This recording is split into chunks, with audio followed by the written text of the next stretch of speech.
In this next section of language and management, we're really going to focus on risk. What does that mean to a business? How do you manage it? Now, kind of, if you think of it, what is risk? Risk, in it, certainly in a business context, is something happening differently than you had planned. You usually look at there's a tendency to look at it from the negative standpoint of something quote unquote bad that happens that I hadn't planned for. Um, it can be equally problematic though, even if something really good happens, right? So um, during the current crisis that's going on, there certainly are a number of businesses that are under an awful lot of pressure and are doing very poorly, have had to close, had their revenue either disappear, right, or for those that have been able to operate a little bit, like severely restrained. There are others that have gotten orders beyond what they have the ability to be able to deal with, and are just scrambling to be able to respond to it. Both are situations. Now, make no mistake, the problems of success are a lot more fun to deal with than the problems of failure. So, I mean, if your business is booming and you're inundated with orders, those are more fun kinds of things to deal with than the backside. But either way, you have a reality that doesn't match with um, what your view or your planning had taken into account.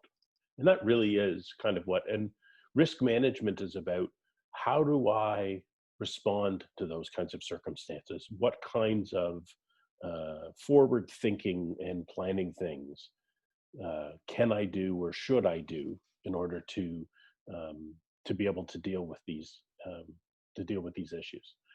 If you look at the short cycle, right? So you could even look at that from a risk management standpoint, right? So you plan, so you identify potential exposure to loss. So what could reasonably happen?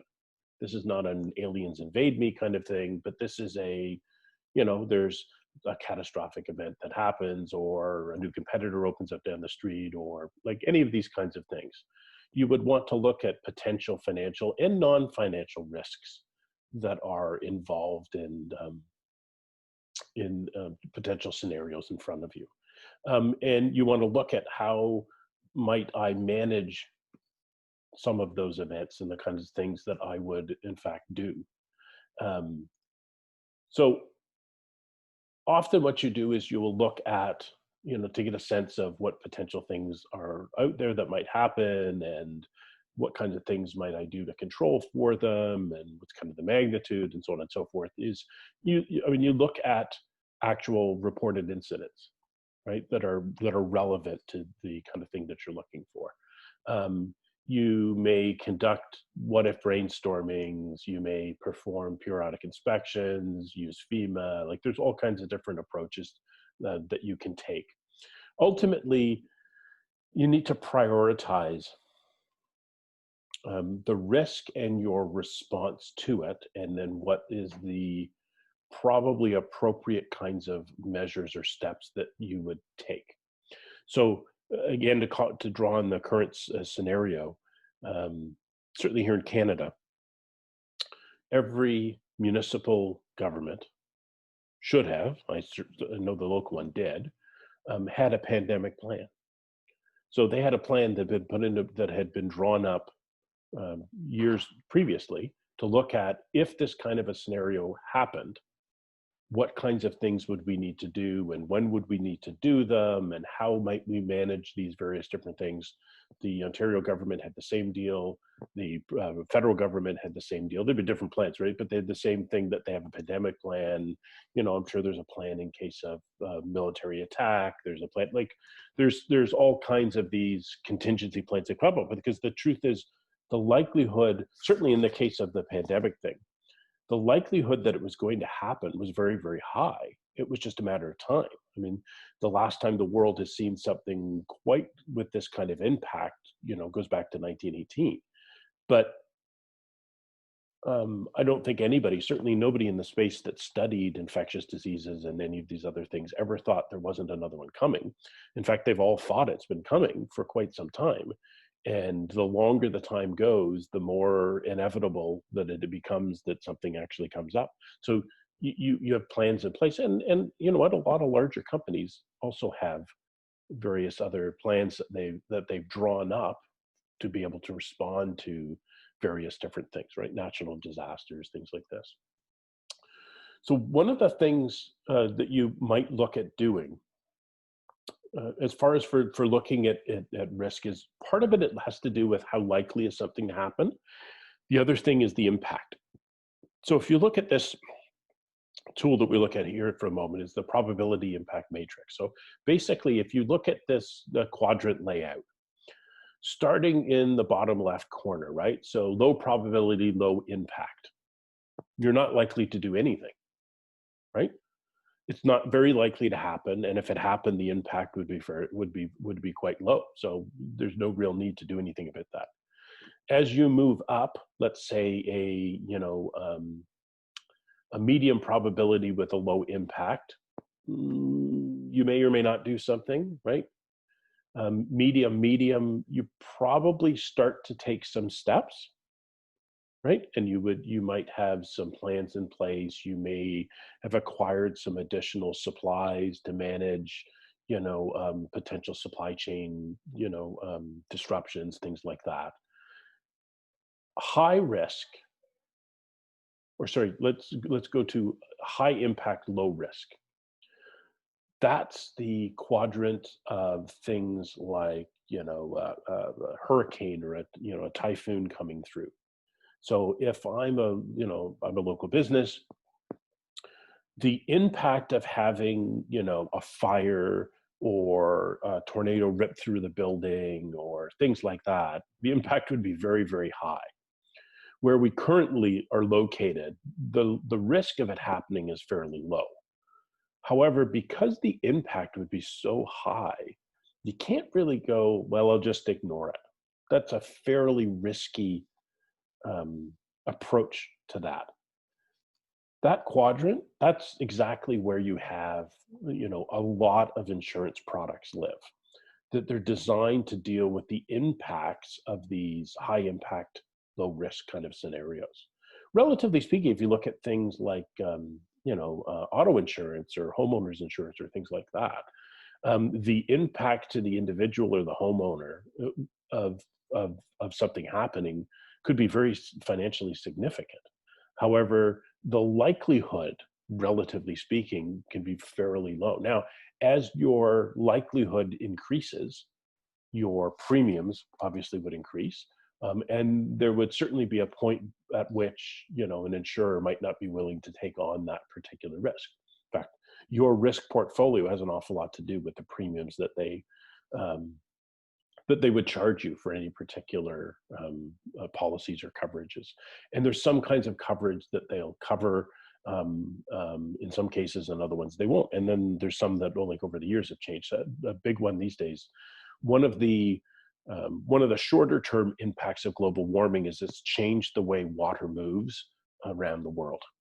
So shorelines erode, you have more extreme weather events, and the net effect, even here in Canada, is that there's an awful lot more property damage based on water than there ever was before. So in a lot of cases, depending on where you are in the country, you may not have water coverage on household policies anymore. It becomes a separate pay on top of it kind of thing. And in some cases, they may not even offer it. If you're in a floodplain, you may not be able to get an insurer to cover you because the likelihood of something happening and the dollar value involved in dealing with that thing that would happen is so high that they're not willing to engage in that activity. You can also kind of try to focus on figuring out kind of like top 10 risk items and kind of tracking and then analyzing them, and then kind of figuring out for each of those top 10 items kind of how you would approach and the kinds of things that you would do should that particular thing take place, or are there preparatory things. And a big part of this risk analysis is being prepared. If you're reacting to a situation that comes up, there's always fewer options for you than if you proactively, kind of from a distance and ahead of time, kind of were thoughtful about what you were going to do about something and took steps ahead of time. excuse me, there's always more. When you're in a reactive situation, your choices are limited. They're usually suboptimal. If you can get out ahead of something, you can do things that you can't do in a reactive space. So a good example, I mean, prior to the pandemic really taking off, when there was early warning that there could be a big problem developing, like at the end of December, early January, the Alberta government started buying PPE, right, or personal protective equipment. They bought all kinds of masks and gloves and gowns and all kinds of stuff like that back before the demand spiked. And as a result, the Alberta government had more of this than they needed. So when there were supply issues and all this stuff came about, they were really, really well positioned. In fact, they were able to help other provinces out by providing some of this much needed equipment to other provinces that just, couldn't access this stuff on a global market because absolutely everybody was after the same stuff. Big difference between what you can do when you're kind of proactive in your risk assessments and you kind of take steps ahead of time versus kind of you're in a reactive mode. The other thing you can do is you can use tools like a decision tree or estimated monetary value kind of tool. So I won't spend a ton of time on this particular one because you do this in second semester with more details. But this is really about a tool that helps you decide between options.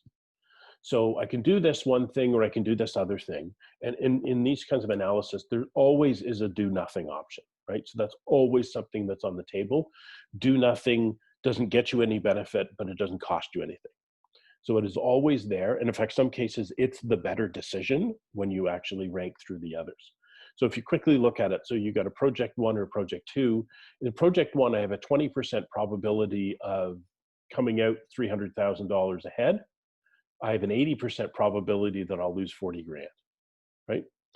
In project two, 20% probability that I'll lose 50 grand, 10% that I'll only lose 20, and a 70% likelihood that I'll make 60. So what you do with this tool is you use the probability and the outcomes to create up what they call an expected monetary value. So 20% times 300,000 gives you 60,000. 80% times minus 40 gives you minus 32. When you net between the two, the expected monetary value of project one, looking at both the high and the low side, is $28,000. Same deal with the project two. When you work it out, the overall expected monetary value is 30,000. And as I said, you would always still have a $0 one. So I have project one, it's worth maybe 28,000 when you blend the two. Project two is worth 30,000 when you blend the two. Do nothing is worth 0. So out of this scenario, you're probably better off to pursue project two because it's going to lead to the most likely scenario of the best monetary value return. Now, project one, I mean, you could still, in the 20%, you could have hit it outside of the park, and in a dollar value, it's a much higher return on it. But when you look at the probabilities and you look at the risk, it's much more risky to follow a strategy like that, and you're much more likely to not do that well versus do well, right? So, and this is all about when you're looking at risk, it's about probability and about outcome. Different organizations have different tolerances for risk, same as individuals have different tolerances for risk. Generally speaking, higher risk often comes with higher reward, but just the lay of that land means that you're going to lose more often than you win. When you do win, it could be big, right? So it really depends on the risk tolerance of the individual, the organization. Another tool that you can use are simulations. Now, computer simulations are quite helpful because they allow you to basically run simulations on, so you can program kind of an artificial environment that there are a number of things that happen, and then you run the scenarios like Lord knows how many times, and then you look at the aggregate outcomes of those, and you get a lot better sense of what the risk reward trade-off for particular actions looks like. That gives you a little better, oops, that in many cases gives you kind of a better view of what to expect. One of the key things, if you look at, when I go back to the expected monetary value in the analysis piece here, is even more than the outcomes, change your probabilities and you'll change the outcomes of what you'll see. So one of the most sensitive parts of this analysis, right, or the most sensitive part of this analysis, is the probability. Change in that could dramatically change what happens. And that's basically the context of what's referred to as sensitivity analysis, where you'd look at kind of a scenario and you key in on this, and usually in any kind of relative scenario you're looking at, there's at least one aspect that is most sensitive. It's the thing that, a little bit of a change in that can make a very dramatic change in the outcome. The example that they've got here talks about interest rates for a loan. So if you look at, so I'm going to buy a car and it's a set amount and I can borrow it over 2 years or 3 or 4 or 5 or 6 or whatever. One of the things that you'll find when you do the calculations of, kind of what's the best one for me to pick. And most people, when they're looking at that kind of a scenario, look for kind of the monthly payment that they can afford. The longer the loan period goes on, the more interest you'll actually pay on that debt. So you'll pay more money for that same vehicle. However, the longer at the term, the lower your payment will, for any one period, will be. What you're basically looking for is kind of the trade-off, where I get the kind of the best bang for the buck with the payment, as well as incurring as little extra, right, in interest charges. The interest rate could make a huge difference, right? Not only in how much you pay overall for it, but what the monthly payment is. You also find that the interest rate actually changes. So it may be the same rate for the first 2 years, and then it may start to creep up, right? Which is actually a very common layout that you'll see. And it represents the fact that as time goes on, they're less certain about what the interest rate environment will look like. So to mitigate the risk of rates going up higher, they'll often have them incrementally go up. So not only would that make you pay more, but the rate that you pay more would go up, right? So for example, when you look at that kind of a layout, the rate in a loan is a very, very sensitive part of that analysis. A little bit of a change in that can make a pretty dramatic change in the outcomes. And ultimately, just kind of to wrap it up, in businesses, you need to respond to risk. And there are 4 really main ways that you can look at doing it. So one of them is you avoid the exposure. There's something, particularly if there isn't a significant enough benefit to the organization, you're better off to avoid it, right? And this is where you get organizations that just don't allow things to happen, right? I won't let somebody do this, I won't let them do that, or people can't smoke in the workplace. There's a variety of other things where there are risks involved in doing it. The benefit to the organization isn't worth those risks. So you just don't do it at all, or you don't have it happen at all. Perhaps I do business and, there's an opportunity that I could open up in perhaps another country in the world, but that other country, happens to be politically unstable and they're on the brink of war. You know what? Forget it. Don't even bother to try to go there, right? To avoid the exposure. You can't always do that, and that's not always a practical approach, but that certainly is one that you can do. Another one is you find ways to reduce the potential loss. So if it goes south, how do I prevent the loss from being worse, right? And this is like mitigation steps. Insurance fits in here for sure, right? It can be a way to mitigate potential loss to something. So are other things. So for example, there's risk involved in trying a new product, in trying to open a new market, and like all of those other things, there are potential risks for. So one of the ways that you do it is experiment, right? So maybe I'll only try a little bit of this. Maybe I'll only launch this one product line in this one region and see how it goes. These are all ways to, reduce potential loss if the risk doesn't turn out for you. Other ones is to prevent the occasion for the loss to occur at all, right? So Can I prevent something that comes up from this? Um, if I, let's say I wanted to hold a music festival at Conestoga College, and so I approached the college and I go, "Hey, I really want to do this festival for the students, and it's going to be on campus, and um, they're really going to love it, and it'll be good for local businesses and all this other stuff." And they may look at it and they may go, "You know what? If you have all kinds of people, congregating together for this kind of a festival, and they got music and all kinds of other stuff going on, there are significant potential of um, injury and loss and a variety of other things to happen." And so they may just go, "You know what? We're not going to allow that particular kind of activity to take place, because it's inviting risk that there isn't a sufficient reward to balance it off." Right. And then finally, the last one, which you'll find is really, really, really, really probably one of the most common ones, I'd say, is transfer the risk. And in business speak, this is something legally they refer to as indemnity, right? So it's very common in a lot of contracts, a lot of business contracts, that there are indemnity clauses.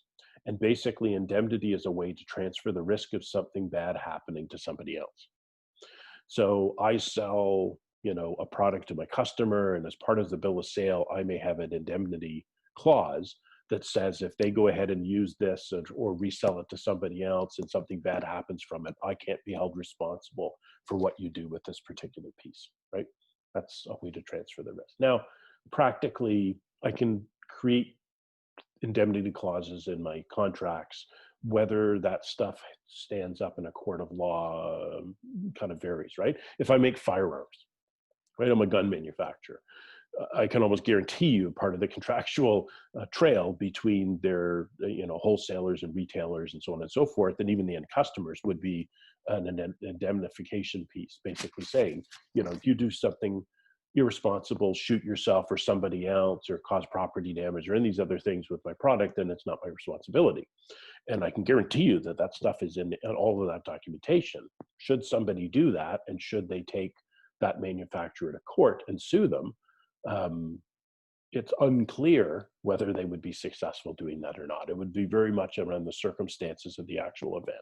So sometimes what you write in your contracts, I mean, it's certainly worth putting it there, and your legal position would be far, far weaker if it wasn't there. Just because it's there isn't necessarily a get out of jail free card. You might still be liable for stuff happening depending on what happens. Okay.